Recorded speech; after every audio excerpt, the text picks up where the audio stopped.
এইবারের নির্বাচনের সার্থকতার জন্য 3টি শব্দ উচ্চারণ করেছি, 3টি কন্ডিশন বলেছি, বারংবার বলেছি, আজকেও বলি। 1 নম্বর পূর্ব শর্ত হচ্ছে স্বচ্ছতা। যা করবেন স্বচ্ছভাবে করবেন।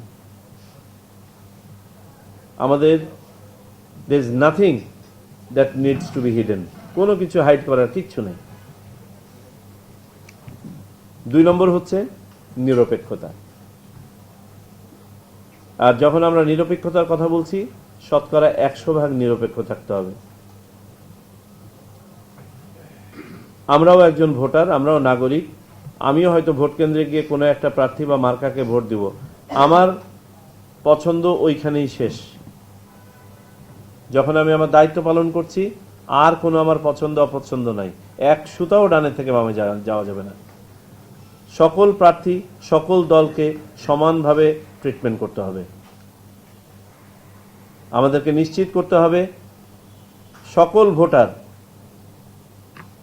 সে বয়স, ধর্ম, বর্ণ, গোত্র, লিঙ্গ ভেদে যেন কেন্দ্রে নিরাপদে এসে ভোট দিতে পারেন।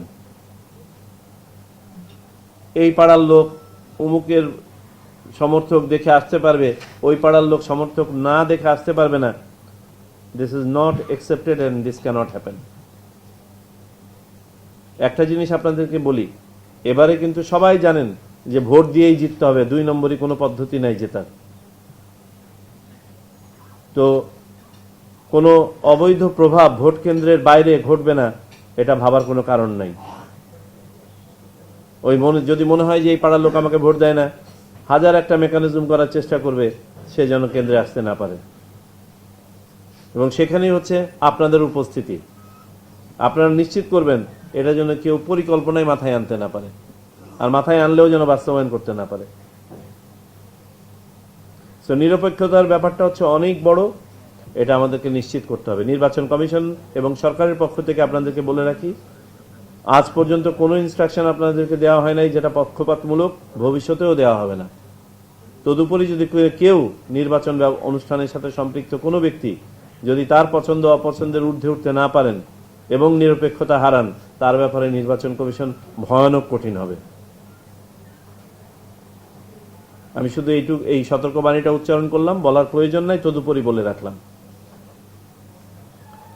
তো নিরপেক্ষতার প্রশ্নে আমাদেরকে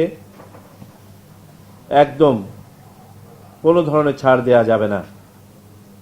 আর 3 নম্বর পূর্ব শর্ত হচ্ছে দৃঢ়তা। দৃঢ়তার সাথে কাজ করে যেতে হবে। ভয়, ভীতি, ত্রাস, মব এইসব কোনো কিছু যেন আমাদেরকে আমাদের কাজ থেকে দূরে রাখতে না পারে।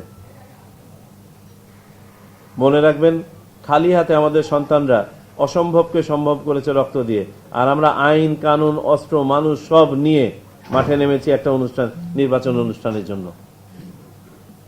কেউ যেন আমাদেরকে টলাতে না পারে, তিনি যেই হন না কেন। এটা আপনাদের ইমানি দায়িত্ব, সেইভাবে দয়া করে পালন করবেন।